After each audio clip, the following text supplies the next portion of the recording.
Hey guys, Tarke and a new haircut, cat.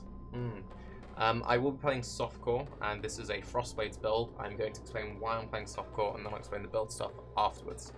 So, I was expecting the beta to come out sort of between the 5th and the 15th a few weeks ago. They then delayed it, saying it's going to be at the end of May, maybe June. The Legacy League lasts until the 29th. Because I was kind of expecting beta originally in the first half of May, a few weeks ago I actually unshaped my atlas. My atlas was set up for shaped strand farming, and I messed it up so that I could chain reds because I thought, well, the beta's going to be in like a week or two, let's just have a bit of variation for the stream, and it'll be fine. Now, I messed up the atlas. It was fun like running the new layouts and whatever, and I really like High Garden. I think High Garden is my favourite map, actually. But the fucking layouts are terrible. They're absolutely just mind-numbingly boring. Just really inefficient, just really shitty. I'm not a very boss-driven character, especially in hardcore, so I like mapping characters, and I like the whole gotta-go fast playstyle. So I was kind of thinking, well, what should I do? Now, on my ED character, my plan was to actually reshape my atlas, so it'd be set up for strand farming. And I worked out it'd cost me, you know, about 3 to 5 exalts, depending on, like, how overly anal I went with it. I was also considering, instead of shaping strand, shaping spider forest to hunt doctor cards, because that would just been a fun little project. But there were a few things I kind of wanted to mess around with, and it would have been fairly expensive. So after my ED character died to me fucking up a shield charge, funny that my first shield charge character in the league, I died to shield charge, but whatever. I was like, shit, well, I haven't really got the currency lying around to re-gear a character and fix my atlas. I could do like one or the other, so how do I want to handle this? And I was actually thinking, well, since you'd spend like all of your wealth fixing your atlas, you wouldn't really have anything left. Why don't you just play solo Starfound? And I very, very nearly decided to play solo Starfound. The problem is the build that I'm kind of thinking about at this point in the stage. There were two builds I was planning around. I was planning on either doing some like Voltaxic shenanigans, getting the most of double dipping before it got phased out, or playing Frostblades with the new jewels. I played a lot of Frostblades and Lightning Strike in the past. Lightning Strike's always been one of my favourite melee skills. Well, melee skills. But then added Frostblades, and Frostblades was basically Lightning Strike with quality of life. And I haven't tried Frostblades since I've added the new jewel, and I've seen loads of really good Frostblades characters. Goratha did a really good one, Imbalesco, Mathil. There have been loads of people doing very good guides and Frostblade builds, and I wanted to play some of that. Now, I couldn't do a Voltaxic build in Solo Starfound because I can't guarantee I'll get a Voltaxic. I know there's a div card, but like, whatever. And with the Frostblade build, you kind of want the threshold jewels. You don't need them, but, you know, getting the pen is kind of important, right? So I was like, shit, I don't really know how I feel about doing Solo Starfound. Maybe that's a bit of a bad idea. So I was like, well, okay, I could make a new account, and I could make a new account and do that, and I could just move all my wealth over. It wouldn't cost me anything to fix my atlas. So I was thinking, Tarke, you like MTX, you like Transmog, you like stash tabs. It's going to be really awkward trying to manage like your stash tabs across 2 characters the remainder of a league. That's not going to go well, and your character's going to look like shit the whole time you're doing it. So I was like, fuck. So do I play Solo Starfound or do I play softcore? I've ultimately decided to play softcore because I can play the builds I want to play and kind of just go full YOLO movement speed and just pick around the map. And hopefully me going like full cray, let's go full movement speed, let's chase down Doctor's cards, let's try and get a headhunter. Hopefully that project is enough to keep me occupied in the league through to the end, because I'm not going to lie to you, at this point in the league I'm getting a bit kind of like bored. You know, I'm kind of, I want beta. So yes, with that in mind, we went for Raider Bay. I was picking between either a Doomfletch Raider, and I've said multiple times that if I was playing Software League, I would be doing a Chain Fork Doomfletch build, kind of similar to the one I played earlier, but going like full movement speed, CI, let's go. But I figured you guys would probably be a bit burnt out on, oh my god, Tarke bow build, lol. And I'm fairly confident that Doomfletch will be the best build of next league. So I've said, well, okay, what I'll do is I'll play Doomfletch next league, so you guys get a little bit break from, you know, insert Tarke bow build here. So we're going with Frostblades. So let's sort of break down this tree, talk about a few things, whatever. So if you don't know, Frostblades got a new threshold jewel. Basically, it gives you some single target damage, which is pretty nice, and some proj speed. It makes Frostblades feel less shitty. Frostblades always had amazing AoE clear and not very good single target. Now, people have been doing Guardians with it. You can do Shape with Frostblades, but it isn't the best skill for it. If you are going for a much more boss-centric setup, play a Pathfinder. If you want something which is a very smooth mapper and speed farming, go Raider. So if you do want to boss, although I wouldn't really recommend this build for bossing, it can do it, but just there are better melee crit builds for it. Pathfinder, for mapping, Raider. So this tree is, I used Invalesco. He did a very good guide. I'll leave a link to his guide in the description. I used his tree as a base, but tweaked a few things about it. Now you'll notice straight away, why do you route this way? This is something that Mathel also did, and I do agree with Mathel. I think he was correct in this. You don't really want to scale your proj damage with Frostblades, because if you don't know, it has the melee swing and then it has the proj. So if you scale the proj, you're only scaling your back end and it doesn't scale your single target. If you scale only your melee, it's all whatever. You kind of just want like generic damage increases. So if you're a CI build, you kind of have, you either scale through the proj or you go through the attack speed. What Invalesco does and what most people do is they route through this way. Now this is fine when you have the points for it. However, this is, you know, 4 points versus 2 points, and you do get some attack speed, but it's not that insane. This is movement speed because attack speed equals fast shield charging, but this is something that you get at a later date when you can afford the points. To start off, you just go through here.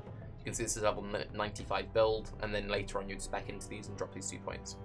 Come down through here, we grab a Primal Spirit, Finesse, Druidic Rite. This is how we get all our Flask Sustain. Precise Interception is a very nice 2-pointer. It gives us some Fizz damage, which scales our damage. And it also gives us 60% increased defense with shields. You go with like a 500 ES shield. This is a lot of energy shield you get free, and you can get a little bit of block. This is just a 2-pointer. You'd get this in the high 90s. This is just the gotta go fast. You're playing a Raider, you're playing in softcore, you want to farm Doctor's cards. Go Quick Step. Come through Winter Spirit. This is where we get the remainder of our cold conversion. With this, we'll have 100% fizz to cold. Come down here, get the Wed Cluster, come up, get the Frenzy, get the Jewel, get the Crit Multi. And we'll be putting our 2 jewels here and here. Come up, Val Pact, Jewel, Energy Shield. There are a few different ways you can route this. You can route this way and then also pick up Force of Nature. You can also route up this way and pick up the attack speed. Invalesco did a bunch of spreadsheets, and if you want to look at that, you can see it in the guide, and he talks about penetration values, etc. Penetration is good, but you don't want to be spending too many points traveling for kind of weak nodes. You can already get a lot of free pen just using the gem. You already get some pen down here. You can get the Wise Oak, you have Frostbomb. You already have access to a lot of easy elemental penetration. At this point, you just kind of want efficient routing and more energy shield. See, this is a very light, this is a 170 energy shield tree. You can do like 150 trees, but I don't want to be constantly dying in softcore, right? Like, don't expect this character to die more than like 5 or 10 times, like, period. And it's going to be pushed into the high 90s, but anyway. Come through this way, get the energy shield evasion, come through, get very efficient claw nodes, fizz, accuracy, crit multi, very nice, and we will be using claws. Start with Touch of Anguish, go into a rare, but whatever. Come up, get some more fizz, get some nice energy shield, get the crit, get the LE damage and crit up. Yes, you can also do this at a higher level. It's 1 point for 10% energy shield by coming this way. Do this to start if you're starved on points. Do this if you need the energy shield. CI, Ghost Reaver, come down, Jewel, Frenzy, grab all the good claw stuff. This is also where we're getting our leech from. Get some more very efficient crit and accuracy and fizz nodes. Come through, grab the multi, get Alchemist, get the Jewel, get all the energy shield. From this point, if you want to push this character further, if you are playing this to 100, there are a few different things you can do. You can pick up power charges to just a little bit more crit and some sustain. We will be getting our power charges through a Herald of Ice curse on hit setup, or Skyforce, Ellie Giggle if you have Skyforce. You don't need to have the power charges early because we get a lot of crits, because claws have a pretty high base crit, and we get a lot of just crit nodes on the tree. Like, all of these nodes have some like crit. Like, we have a lot of crit. Our crit is fine. So what you can do, however, is at a high level, when you pick up these nodes, you can do the whole like dual inspired learning thing. Now, I'm fairly sure, and you guys will probably have to clarify this for me, I'm fairly sure depth perception does not get hit. Even though it shows being hit in the radius, I'm pretty sure it doesn't count. So to activate this, you want to either go for Mind Drinker or Blood Drinker. Blood Drinker gives you a little bit more attack leech, which is helpful, but the life does nothing. This gives you a little bit of mana, which might help out if you're going very heavy with your auras, and a little bit of extra mana leech. You won't need the leech, but this might help you a little bit. One other option you have is going for Charisma plus reduced mana here, and then running a level 3 or a level 4 if you can get some crazy +1 corrupted stuff happening. Enlighten, and then you can run Discipline, Hatred, and a Herald. Your full DPS setup, if you had a Skyforce or something, would be Hatred plus Herald of Ash. If you don't have a way to cheese power charges, use a Herald of Ice. But anyway, you can get an Inspired Lightning here. What it does, if you have 4 notables allocating radius, when you kill a rare monster, you gain one of its mods for 20 seconds. Normally, Inspired Lightning isn't that great. However, with Legacy League, since you can force all these mods active with the state that the game has gotten to with how quickly you clear, you rock like 2 of these and you are emulating Headhunter. Anyone who watches Baked Chicken stream or Cute Dog, you've seen the random things on Reddit. This is how you get the random characters which are the size of the screen and you can't see what the fuck is going on, and they have all the mods. Rock Inspired Learnings.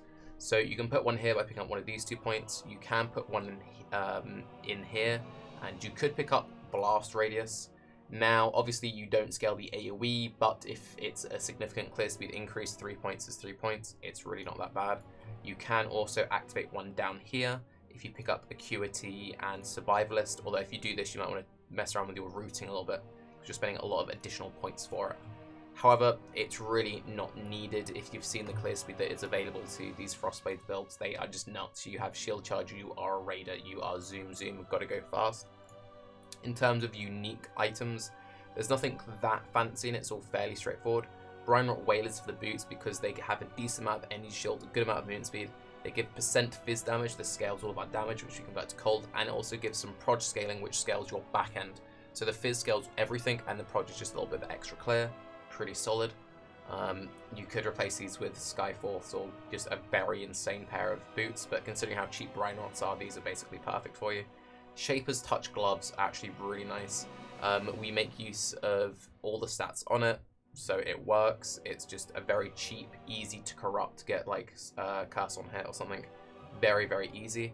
For the chest, you want to ideally have just a GG Var Regalia, but until you can afford one, you can run an Itziri's Splendor, because it's easy to get the colours on. I'm following Invalesco's colours, and he runs 4 red, 2 green. That's obviously very difficult to do. However, on an Itziri Splendor, that's quite easy to colour, and you can also use the Verici trick to scam colour Varregalias quite easily. If you don't know that, just Google Verici off-colouring, and it will come up. It's been doing the rounds on Reddit this entire league, and anyone watching my stream has seen me do it. My basic helm to start will be a Gull. It will probably be annoying using the Gull, however, because I'll be moving so quickly, the shrines might just slow me down, but it's a very powerful helm. I'll use it to start. It's cheap, it's affordable, has a good amount of energy shield, and has some resistance, and it's just very fucking powerful.